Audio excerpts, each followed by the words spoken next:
You're watching News 3 Now, live at 4, moving forward. Welcome to Live at 4. Thanks for having us in. Susan Simon is off today. We are bringing you breaking news today as 2 federal judges say the Trump administration cannot withhold emergency funding for federal food assistance. 25 states, including Wisconsin, sued after the Trump administration said it was not able to use $5 billion in contingency funds to keep food aid going. And that reversed a USDA plan that said money would be tapped to keep SNAP funded. But it's unclear how this ruling will affect Wisconsinites. The process in place for preparing for SNAP benefits for November is behind schedule. And so what that impact will be remains to be seen. But the sooner we can get benefits to people, the better. With that money likely delayed, we have several different resources available on our website, channel3000.com, or you can dial 211 for assistance in your area. Gun deer hunting season is right around the corner, and the state legislature wants to make sure no deer goes to waste. Our Maren Rosen introduces us to a bill that looks to provide deer meat to local food pantries. Maren? This proposed bill would expand access to a program that's been around for 2 decades. The Wisconsin Department of Natural Resources Deer Donation Program allows hunters to donate deer to be processed and distributed to food pantries across the state. The way this new bill works is it would allow meat processors to give out donated gift certificates to hunters in exchange for their deer. The goal of the bill is to encourage more hunters to use their extra tags to provide more meat for local food shelters. Today I went out and I spoke to a Lodi food processor, and staff told me they see around 30 to 40 deer donated during hunting season. And it's obviously an easy program. They can drop it off to us at no cost. They just need to get the deer tested is all, and then we process it here and make sure it gets to the food pantries.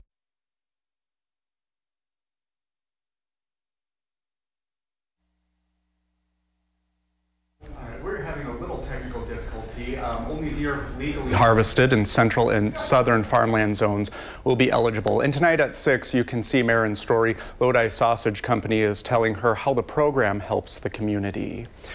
Also developing today, Wisconsin is now the 36th state to limit cell phone use in schools. Governor Tony Evers signed a bill this afternoon that would require districts to prohibit phone use during class time.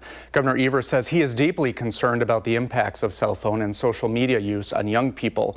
Researchers at the Wisconsin Policy Forum say more than 70% of Wisconsin districts already have some policies in place and reported success. There are exceptions, though, of emergency or perceived threats, managing health care if the device is part of their education program or allowed by a teacher for educational purposes. And let's get a look at your Halloween forecast and a glimpse of what the first few days of November are going to look like. Wow, it's already almost November, Alex.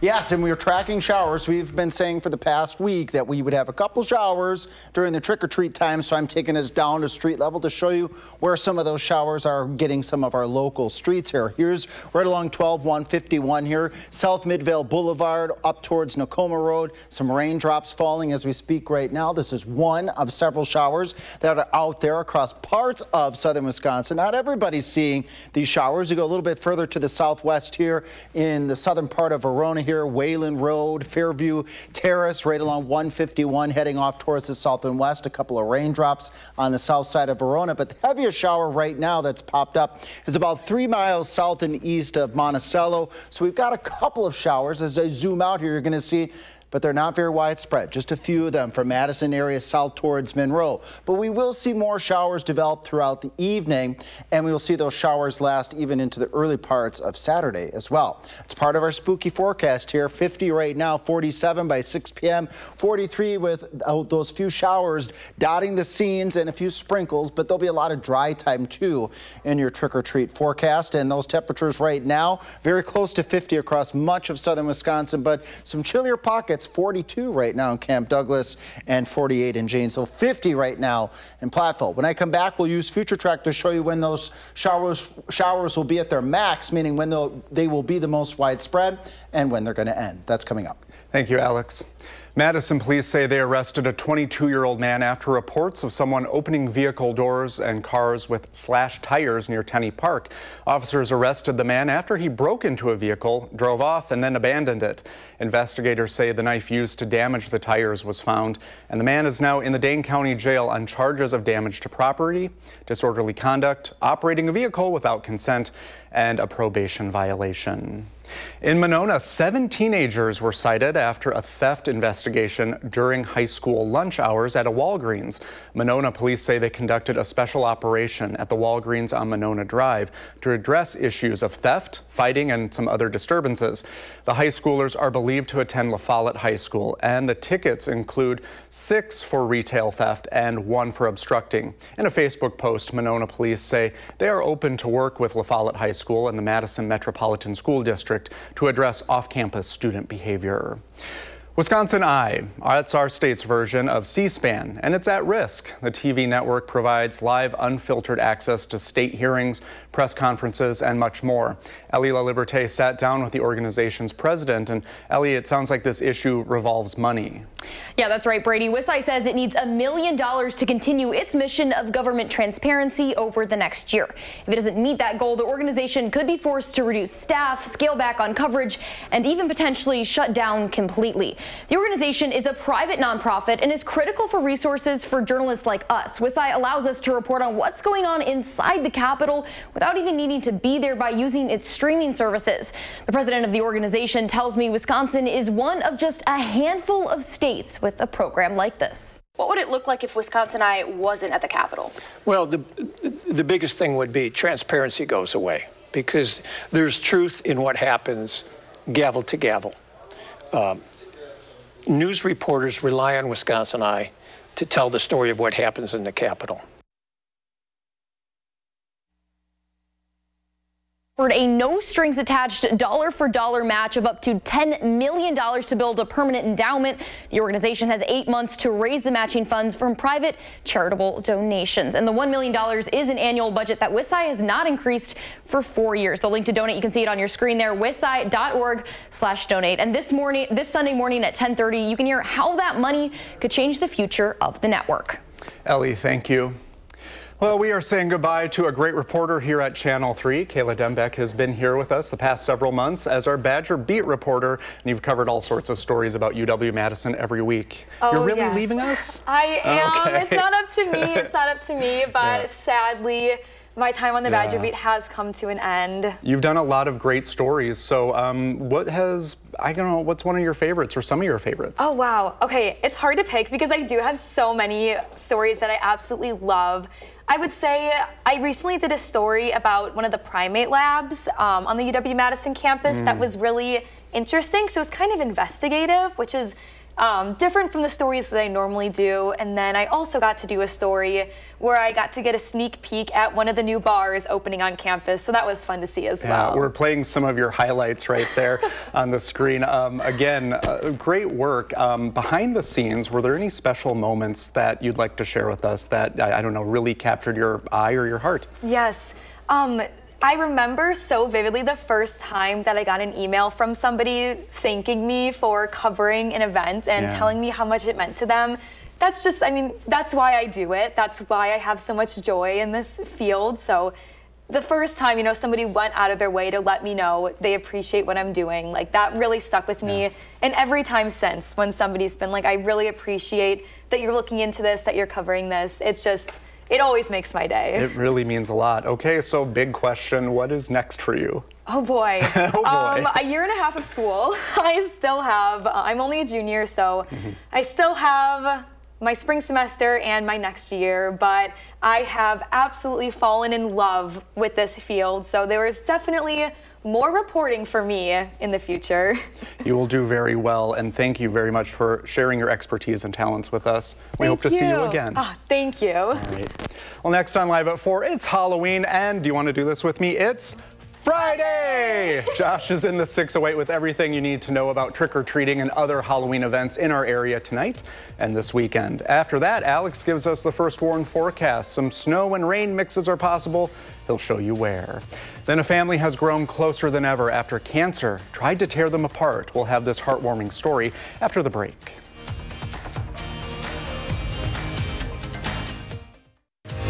watching News 3 Now, live at 4.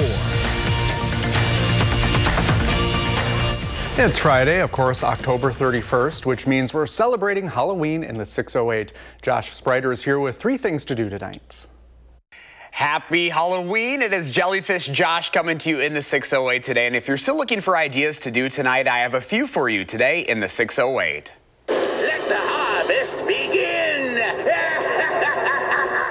Halloween favorite is back in Cross Plains tonight. Mutsy's Monster Mash is set up outside the public library. The Berry family spends hours each year bringing you the spooky display to life, pulling out decorations and setting it up for the community. The scene, the lights, they're up at night, and everyone's welcome to stop by. For Halloween night itself, there will be special activities for kids from 5 to 7.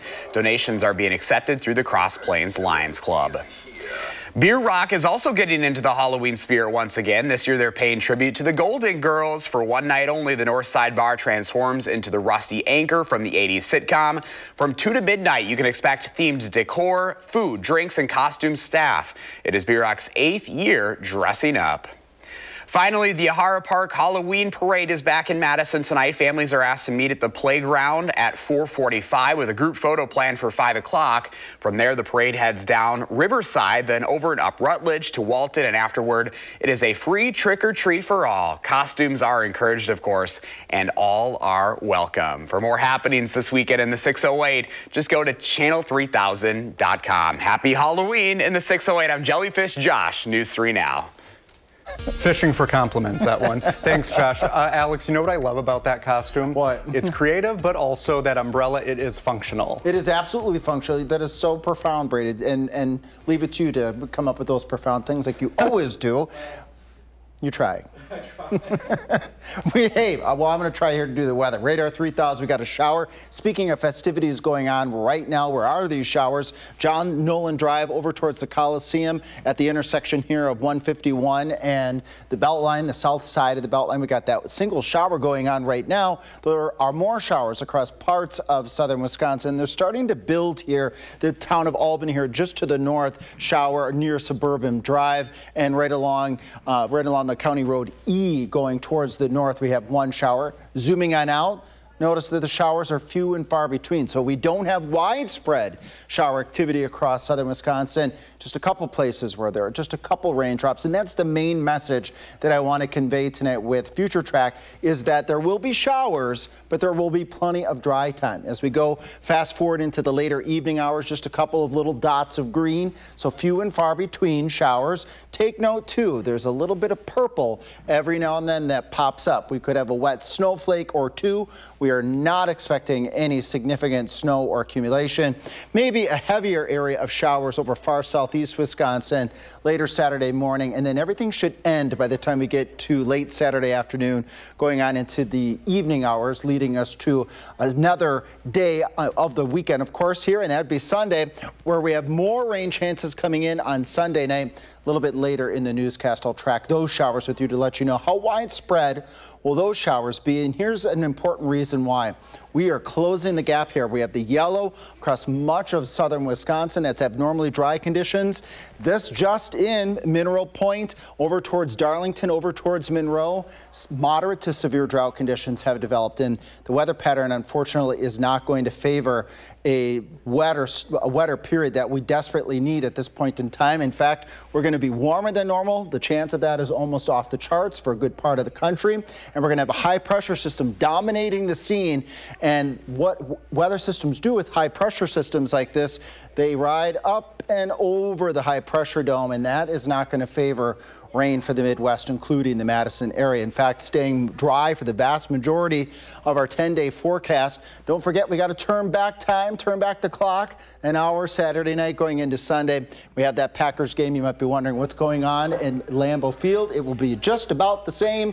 Temperatures near 50 degrees with gusty winds. But hey, we just had our winter our Winter Ready weather special just a couple of weeks ago on the 15th. And do you still want to win a shovel? We have an opportunity for you. So if you want to win a First Warn weather shovel, enter our Winter Ready photo contest, download and launch the First Warn weather app as you're seeing right here in front of you. Then just scroll down a little bit on the app. And as you scrolling down, there'll be a Winter Ready photo contest card. There you can submit your favorite winter photo, as we have had some folks already do already. 5 lucky winners will be announced during Wisconsin's Winter Weather Awareness Week that's coming up November 17th through the 21st, and we'll send some friendly reminders on how you could submit your photo. Again, that's through the First Warn weather app. Just scroll down a little bit. There we go. And click that Winter Ready photo contest card to submit your photo. Brady? And the person who wins it, I bet if you ask nicely, Alex will sign it for you. I would be very happy to do so. Thanks, Alex. Coming up on Live at 4, a local family tells us the story of their battle with cancer and how many times they found themselves leaning on each other for support. You're watching News 3 Now, Live at 4. Here's a look at the numbers on Wall Street today. Green going into the weekend. The Dow is up 40 points. The Nasdaq gained 143. The S&P 500 picked up just above 17. Well, getting diagnosed with cancer can seem like the worst thing on earth until someone you love gets it. A Madison father and his 2 daughters found out just because you're done with cancer doesn't mean cancer is done with you. They share everything, including an unbreakable bond. And you may be surprised at how often it kept them together when everything else fell apart. 3 peas in a pod. If I call one, I better call the other one in the next 10 minutes. Yep. That's the best way to describe Michael Larson and his 2 daughters, Teresa Smykel and Michelle Sneen. And then growing up, they were perfect angels. They never got in trouble, right? Yep. I have the right to remain silent. But he won't stay quiet about how much he loves his daughters. We're pretty tight. We always have been. They do everything together. So when doctors diagnosed Teresa with breast cancer in 2018, I would say I was really terrified of what was going to happen. She knew her dad and sister would be right there with her. She never could have guessed that a cruel twist of fate would let her return the favor. I thought, I'm not going to get it. There's no way. But, I mean, never say never. Doctors diagnosed Michelle with breast cancer in 2024. It was the 3rd time cancer hit this family, because in 2020, I was shocked. Michael found out he had breast cancer too. I don't have breast cancer. Women get breast cancer. So I didn't even want to bring it up. I knew men could get it. I just didn't know any men that had it. According to the American Cancer Society, male breast cancer accounts for less than 1% of all breast cancer diagnoses. So it's very rare. After talking to the girls, they said, don't be ashamed of it. Just be proud of it, and let's do something to get rid of it. He's glad he did. Fast forward to today, and all 3 of them are cancer-free. It was nice. I had gone through it, then I could support my dad. My dad and I then went through it, and then we could support Michelle. So it was like this kind of like cheerleader moment. Teresa says both of her grandmas had breast cancer. A family affair. SSM Health's Dr. Dana Henkel, who treated Teresa, Michelle, and Michael, says their story highlights how family history can increase someone's risk of getting breast cancer. And that's true for both women and men. A lot of women will say, well, I have a son. I don't have a daughter. And I said, well, it can affect your son. That's such a cute photo. I know, they're adorable. Michael hopes sharing his story erases the stigma men might feel if they get this diagnosis. I would like men to be a little more aware of breast cancer, because breast cancer in men can kill you too. As you now know, it's not an exaggeration to say these 3 do everything together. Everything that we've gone through, we've gotten a lot closer to. But I know that I love them both with all of my heart. They take care of their daddy, and I love them dearly. They certainly never wanted to fight cancer together, but they sure are glad they didn't do it alone. I love you. Love you too. And a big thank you to that family for inviting me over and sharing their story. So Teresa says she and Michelle tested negative for the genetic marker that increases the risk of breast cancer, but their dad did test positive for it. Dr. Henkel says that's even more proof there's still a lot of unknowns when it comes to cancer. Coming up next on Live at 4, more conversations about AI data centers are happening in council chambers and in communities across Wisconsin. And a judge has put a hold on a ruling that required citizenship check of voters. What that move means for the upcoming elections.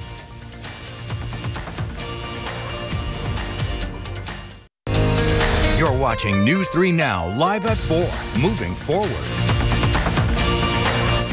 Good afternoon. Welcome to Live at 4. Susan Simon is off today.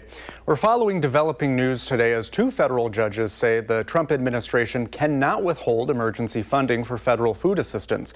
25 states, including Wisconsin, sued after the Trump administration said it was not able to use $5 billion in contingency funds to keep food aid going.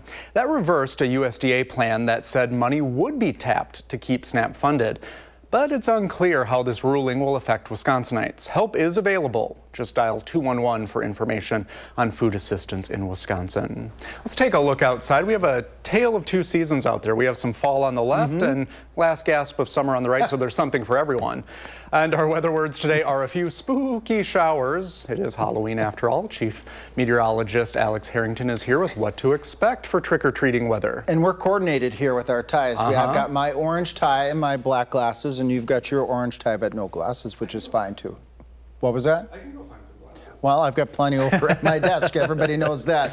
Yes, we are tracking some spooky showers here, Brady, right along 39 Cottage Grove Road, just getting right down to street level to let you know where are these showers in my community. Now approaching Evansville, right along West County Highway C, just to the west, and also impacting North County Highway M. And these showers are moving very quickly from west to east, but they're few and far between, which is good for the trick-or-treaters, not good for our drought situation. And we will get other showers that will pop up across southern Wisconsin throughout the night tonight, but there will be many areas that are going to stay dry. So how about that spooky Halloween forecast? Right around 50 right now, upper 40s, still in the upper 40s as we head towards 6 o'clock. As we get towards 8 o'clock, temperatures dipping into the lower 40s, but we can't rule out a shower really at any point during our evening. It is chilly out there, cool I should say, but fairly close to where we should be, right around 50 for this time of year. So while I'm not saying you got to put a jacket over your costume, you might want to at least bring one along in between as you continue to show your costumes as you go trick-or-treating from door to door. We do have more rain in the forecast as early as Sunday night in the scattered category. I'm going to track those showers with you, and we'll let you know when they start, when they peak, and when they end when I come back in about 15 to 20 minutes. Sounds good. Thanks, Alex. We are out and about as tonight's trick-or-treating is just getting started. Arman Rahman joins us live from the field with an early look at what trick-or-treating is going to look like tonight. And what an incredible costume, Arman.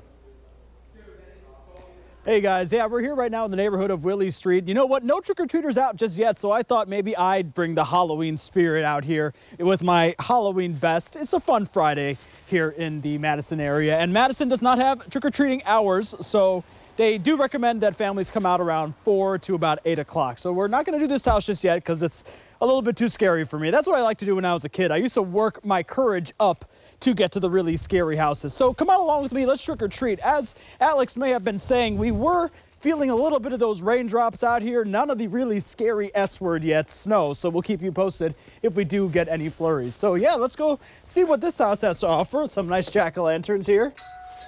Oh, there we go. Oh my goodness. There's an alien that's got this girl. Hi, trick or treat. Oh, thank you. Oh, my goodness. Should I just take one? You can take 2. I can take 2? Thank you so much. I love your costume. Nice job. Thank you. Thank you. Happy Halloween. You too.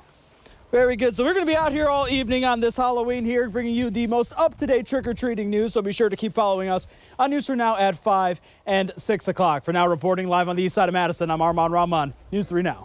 Mr. Incredible himself. Thank you, Arman. And I assume that you will be sharing your candy later. Anyway, well, an order requiring elections officials to verify the citizenship of all 3.6 million Wisconsin voters is on hold. Earlier this month, the state Justice Department sought the stay while it appeals the case, which stems from a lawsuit to suburban Milwaukee voters filed in August last year. Wisconsin law already required voters to certify that they are U.S. citizens. It does not, however, require elections officials to obtain proof or require voters to present any. All of these are manufactured concerns about hypothetical potential voter fraud that has never happened in order to justify mechanisms that will make it more difficult for certain categories of voters to participate. And in the current cycle, in the last few years, on the partisan tint to that has been Republican. It's unlikely this issue will be resolved before the state elections in February and April. Coming up on Tuesday, Janesville will be hosting a community conversation on data centers at the Woodman Sports and Convention Center. Residents are invited to attend and ask questions and participate in constructive dialogue about possibly redeveloping the GM properties. After the city took over the property, data center developers have been approaching the city with possible plans. So the city is now involved in a fact-finding exercise to learn more. The meeting will be from 5:30 to 7 on Tuesday with WCLO's Tom Bremmel and City Manager Kevin Lahner leading the discussion.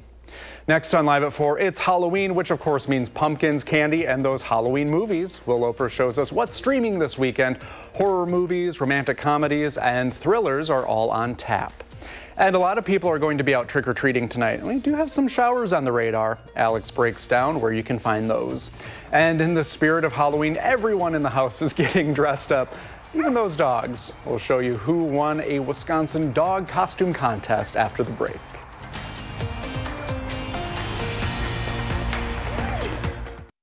You're watching News 3 Now, live at 4. We have more breaking news today at 4. Madison police say they are nearing the end of their investigation into allegations of the sexual assault of a student at Whitehorse Middle School. But police say there is no evidence to corroborate the allegation of physical or sexual assault of this child, adding that there is a significant amount of evidence that contradicts the allegations. The initial allegations stemmed from a social media post claiming a student's GPS tracker showed they had been taken to a home where the student was then sexually assaulted. However, police confirmed that those at the mentioned address are not involved and had not heard about the situation, and the student had not left the school on the mentioned date. It is Friday, which means it's time for our film critic, Will Loper, to let us know what's streaming this weekend in the Loper Report. Could you tell us the events of the evening up to the incident? Indulge in high drama with Hedda, newly streaming on Amazon Prime Video. Hedda? Yes? This is what you wanted, isn't it? Money and the house. The party. Charming. I love your flower thing. Tessa Thompson plays Hedda in the film based on a play about a woman bored in her current marriage who gets a jolt when a former lover shows up. Hedda, darling, what are you up to?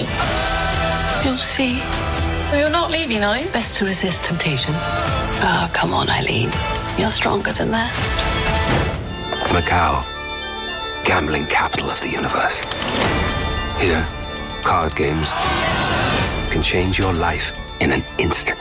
Place your bets on Ballad of a Small Player, newly streaming on Netflix. You stole a considerable sum of money from a client. I've made some mistakes. Right, who hasn't? You have 24 hours. Colin Farrell plays a gambling addict who finds himself in over his head in Macau. Just give me one more hand. I can pay you. Things happen here. We don't really talk about it. And celebrate Halloween with the series It, Welcome to Derry, newly streaming on HBO Max. Something bad's coming. Based on the Stephen King novel and acting as a prequel to the 2017 film It, the show follows the disappearances of children that occur in a small Maine town. What is that? For Live at 4, I'm Will Loper. Coming up on Live at 4, we are introducing you to the newest member of our team. Kay Racine is joining our sports department, and next I'm talking with her about her background and what she hopes to bring to our local sports coverage. You're watching News 3 Now, live at 4, moving forward. We are taking a live look at Marinette, Wisconsin, which is just across the bay from Door County. The weather there is actually pretty similar to here, 49 degrees and mostly cloudy. So a fun fact, Marinette became a city in 1887 and by the turn of the century quickly became one of the largest lumber ports in the world. Well, attention sports fans, you'll be seeing a new face covering sports, our state and local teams in our area. We are thrilled to welcome Kay Racine to the News 3 Now team. Hello. Thank you so much. I'm so excited to be here. Yeah, we're really excited to have you here. Yeah. So first of all, you just moved to Madison. Yeah. What are you thinking about the area? I love it. I came to Madison on a visit and got to see the Capitol, got to see what the city looked like, and it's just so beautiful here. Back home from South Carolina, it's not, the trees don't change and look all orange and red, so I've just loved being here. Yeah, so we have this background just for you then, with all that. It's nice. So I want to know, I know that you were a Division I track athlete. Yes, I was. What was that like, and what are you most proud of? Oh my goodness. So I was a thrower in track and field, which if you don't know what that is, there's shot put, there's discus, and there's hammer. I was a hammer thrower, which is like a shot put on a wire with a handle. You spin it around your head in a circle and you throw it as far as you can throw. And I think the most proud thing about throwing was the lifting. I love lifting. I love the grittiness of that sport and just being able to like lift 400 pounds. Like never in my life I would have thought I was able to lift 400 pounds. And that sport really just pushed me. And then honestly, I feel like I'm most proud of having school records, like being able to have school records at the University of South Carolina and being 3 and 4 in school history. It helped me leave my mark on the sport in a great way. Yeah, that's really amazing, by the way. Thank you. I always want to know, you got into this career path. What was it in childhood or maybe whenever that sparked you to think, hey, I want to get into sports, athletics, and cover them on TV? So that's a great question. Thanks for asking. Yeah. My grandmother takes care of her sister, and I was adopted into this family, and her sister is blind. And for me, I would sit with my grandfather and watch Cowboys games. I grew up a Cowboys fan, and I was adopted into his family, and my grandfather was a Cowboys fan. And so we would just talk, go back and forth, you know, just commentate a little bit. And she would hear us in the background, and she's never seen me before because she's blind. And she told my grandmother one day when I was kind of contemplating if sports broadcasting was for me, and she was like, you know, my sister said you would make a great sports broadcaster. And that right there for me was like confirmation, like this is the career field I need to choose. This is the route that I need to go. And I just full gas, no brakes. You have to listen to those whispers in your life. They lead you somewhere. Before we go, I mean, now that you're here, obviously you are going to be a big fan of the Green Bay Packers, the Wisconsin Badgers. You have all of those outfits ready, right? Yes, green of and course. gold. The red, the green, the gold, the pinks, all of it, yes. Yeah. Well, we are so happy to have you, and I'm assuming we will be seeing you on TV soon after this. So yeah, welcome to Madison, welcome to the team. Thank you so much. I'm excited to be here. All right, and let's get a look at our first warn forecast. We're giving Kay some of our Wisconsin weather this evening. We have a mix of rain and snow possibly? Maybe a couple snowflakes and a warm welcome, Kay, from the First Warm Weather team. You're over there at the desk. I'm over here, but come over and visit us anytime, Kay. And we do have a couple showers out there, very few and far between across southern Wisconsin. Normally, I've been zooming in to street level throughout the newscast, but I just want to take a time here to zoom on out to show you these showers. They're not very widespread across southern Wisconsin, and it'll be dotting the scene as we head into the evening hours. So plenty of dry time, but as Brady was mentioning, there will be a couple of raindrops here and there. We can't rule out, just watch here, every now and then, there's a little bit of purple, there's a little bit of purple as we head towards 6 o'clock in the morning. If you see a couple wet snowflakes tomorrow morning, don't be shocked. I'm first to let you know that there could be a couple of those out there. A little better chance of a couple showers, maybe a rumble of thunder during the morning hours on Saturday, far to the south and east, over towards Janesville, over towards the Milwaukee metropolitan area. So our far southeast counties may see a little bit more in the way of water with tonight's few and far between showers that will end as we go into Saturday morning. Good chance for showers as we go into Sunday night, and I promised a view of this weather system. This is Sunday, 10 o'clock, a breezy day on Sunday, dry in Madison, dry at Lambeau Field during the game, Packers game on Sunday, but then we turn wet as we go towards 10 o'clock at night Sunday. Here's 2 o'clock in the morning. We see scattered showers across all of southern Wisconsin. Those showers, they're out of here by the time we get towards 8, 9, 10 o'clock on Monday. But we'll have gusty winds on Monday to replace those showers. Also, don't forget to turn the clock back as we go Saturday night into Sunday, and then that dry stretch builds back in. A wet weather system looks like it will make its way into the area Friday going on into Saturday of the following week. And again, breaking down the Packers forecast here. Cool temperatures. We'll see increasing wind throughout the day, increasing clouds throughout the day, but I think those showers they're going to hold off entirely until we get into the nighttime hours. And, well, Amy, thank you for sending us this photo of Sun Prairie. Beautiful, stunning scene here. If you want to send us your weather photos for us to show in air, get your phone out right now, scan that QR code, and then you can send us your photos, which we love to show in air. It's nice to report the weather, but it's always nice to be able to show the weather. A little bit more about that dog costume contest coming up as Live at 4 continues in a few minutes.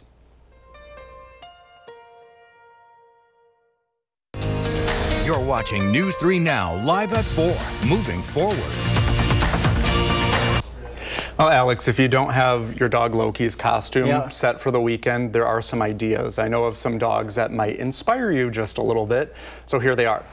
We have some dressed as horses, grandmas, bumblebees, and dragons. Seeing anything you like? I'm seeing plenty of costumes in there, but gosh, if you know Loki, those costumes he'd have them torn apart. Yeah, well, he does well with bandanas. These ones, I guess, are a little more mellow. They gathered for a little get-together at a park in Rib Mountain near Wausau. The event featured a dog parade, prizes, and a costume contest. This is the park's 3rd time hosting this event. This is just a really fun event and get our residents and our non-residents and their pet family out to our park and enjoy it. This is one of the best dog parks in the area. Shane and his dog Rocco won the contest dressed as a monkey with his bandana. Photos of the dogs will be posted on the Village of Rib Mountain's Facebook page throughout the weekend. The photo with the most likes and shares will win the Facebook costume contest, and the winner will be announced Monday at noon. Ooh. Tough choice. Speaking of costumes, since you noted, we are dressed alike, right? Fairly coordinated here. I have to get the right camera this time, but yes. I have my glasses. Oh, you brought your glasses out. Yeah. Hey, now look at this. You have a gray suit, I have a blue suit, but really it's the glasses and the ties. The double mint twins for all of you. I agree. Thankfully, I will not be doing the weather. I will leave that to the professional. I will do my very best. Radar 3000, few and far between showers out there right now. Just a couple just west of Janesville near the Footville area. We all stand the chance of seeing a couple showers tonight. I think Future Track a little overdone here. I think it'll be a bit more on the isolated side, but just be ready to dodge a drop or two, maybe even a snowflake or two Saturday morning. No accumulation expected, but again, we're heading into November tomorrow, so those snowflakes, they're right around the corner for southern Wisconsin. We'll do 50 on Sunday. The Packers game, I think, is going to be dry at this point in time, and then staying warm and dry for much of next week. On behalf of both Alexes, we'll be right back. On the next Live at 4, we're talking with a local screenwriter who saw his film make it all the way to #2 on Netflix. And later on News 3 Now at 5, we continue looking at the resources that are available for those who will see a lapse in food share benefits after tomorrow. Thanks for watching Live at 4 today. We'll see you back here on Monday. Have a safe and fun Halloween, everyone. You can always find us streaming 24/7 on Channel 3000+. News 3 Now at 5 starts right now.